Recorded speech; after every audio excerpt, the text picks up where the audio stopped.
Hi there, I'm Rebecca and a really warm welcome back to my channel PumpkinBecki. In this week's video we are going to do some Pygmy Sundew propagation and I'm going to introduce you to my friend Gemma. Let's get started.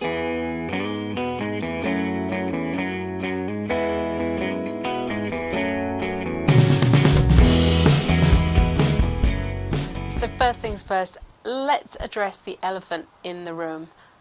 Where have I been for 7 months? Yeah, it's 7 months since I posted my last video, which was introducing you to my new puppy, my miniature dachshund, Katie. And let's be honest, she's a lot of work. Nobody ever quite explained how much work a puppy was to me. I mean, obviously I know they're a lot of work and you have to walk them and feed them and, you know, she is round the clock. She is sleeping through the night, but if you do anything to change her routine, then she can bark all night long quite happily. So yeah, that and some family issues has kept me a bit quiet, and I've still been posting on Instagram and my Facebook pages, and there is of course Katie's pages, Katie the miniature dachshund. She is on Instagram and on Facebook as well. But yeah, life took over. However, it's a new year. It is the 24th of January 2020 and it's about time I started making some videos again. So last year I picked myself up some beautiful Pygmy Sundews. They have varying habits, as you can see. One's nice and squat, one's very tall, but the reason I really needed to start making videos like now is because these babies are doing something quite exciting. Now, I've never owned Pygmy Sundews before. I've got lots of other carnivorous plants, as you will know if you've watched my other videos, and you can see the link up above there. But never Pygmy Sundews, and they do something really special. And it's a wonderful way of propagating these little things. Can you see those clusters of bulbous, they almost look like seeds, in the centre of the rosettes there? They are called Gemmae. And that is how these amazing Pygmy Sundews can be propagated. Gemmae are a self-contained little organism, so they have embryonic leaves and roots contained within them, and we are going to pick those off very carefully because they are tiny, and we are going to propagate them into new plants. With normal carnivorous plants you can break the clumps up and spread them around, move them into different pots, move them into bigger pots as your colonies get bigger, and I've had to pot up most of my carnivorous plants again this year. They have, last year they were so amazing. Back to Pygmy Sundews though, you can't really break these up and divide the clumps like you would with a normal carnivorous plant. They have a very delicate root system, quite unlike the carnivorous plant ones that you see in Sarracenia and Drosera and Dionia. So if you try to manually divide the clump, you're probably going to kill the plant off. You can collect the seed when these flower, but they take a long time to mature. So what's actually the easiest, quickest way to get new mature plants is to harvest these Gemmae. Now, even if you didn't want to propagate these, you would still have to take the Gemmae off every year, and it's usually this sort of time, sort of mid to late winter, early spring. Otherwise they can make the crowns rot and you would lose the plant anyway. when you're looking at a clump like this, each one, this is Pygmy Sundew scorpioides, or the shaggy sundew. Yeah, shaggy sundew. Each one in this cluster is an individual plant. So that means that individual gemmae have been sown onto the surface of the soil and they have produced a spike.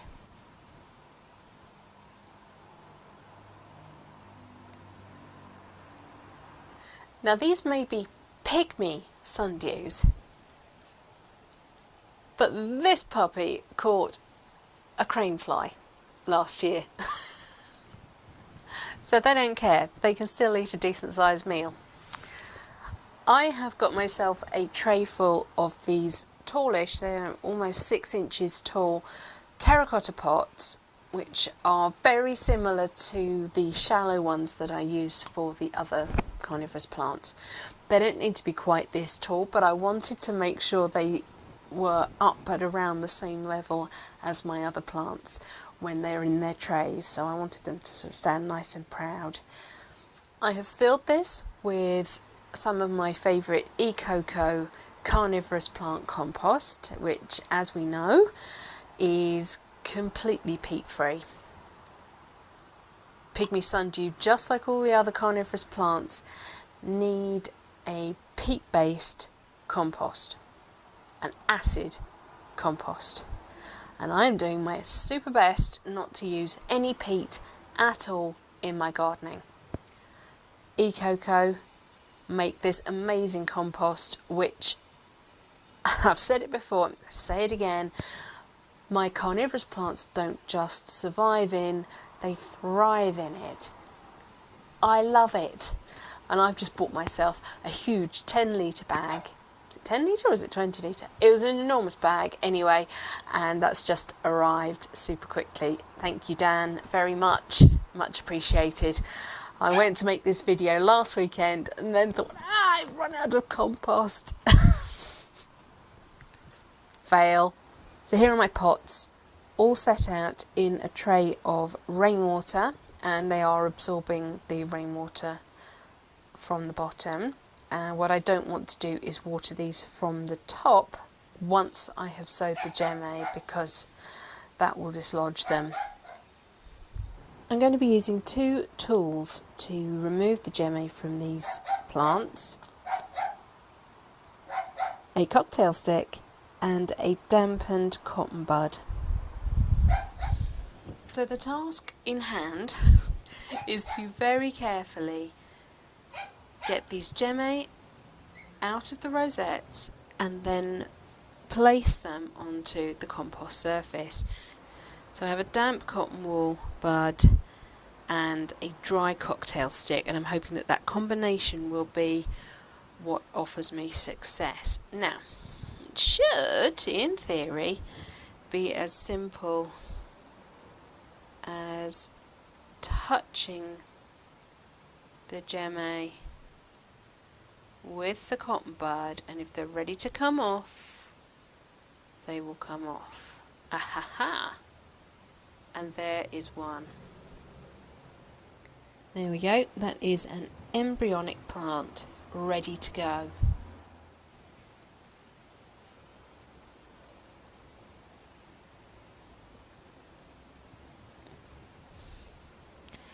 There we go. And that's all we're going to do, is place them on the soil surface.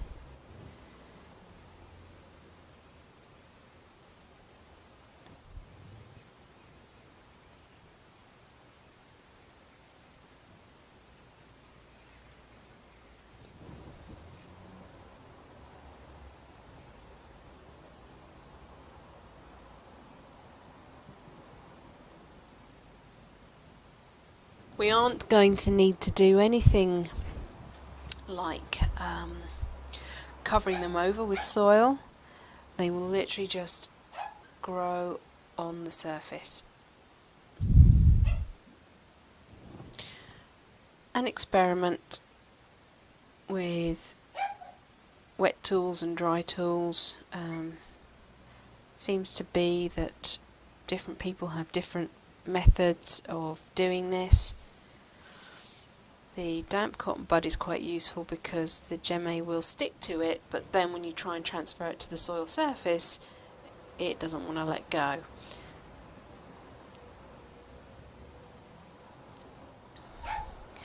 And if you can hear barking, that is Katie, the miniature dachshund.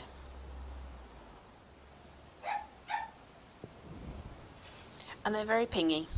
They ping off all over the place. Just when you think you're being all nice and controlled, it will ping off and disappear. I have lost a few under the bench, which I might be lucky and find again, or not. So you can see I've put loads down, but I've still got an awful lot to go. If you want to share these with friends, you can do exactly the same thing, but instead of sowing them onto soil, you can pop them onto some dampened kitchen paper and stick them in the post. And spread the love and the joy of Pygmy Sundew with your friends. So now I have a pot full of Drosera Scorpioides Gemmae.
So who was Gemma that I mentioned at the top of the video?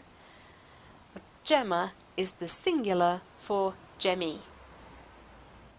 Right, that's all for this week. Thank you so much for watching. Please remember to rate, share and subscribe to me here on YouTube. And until next time, bye!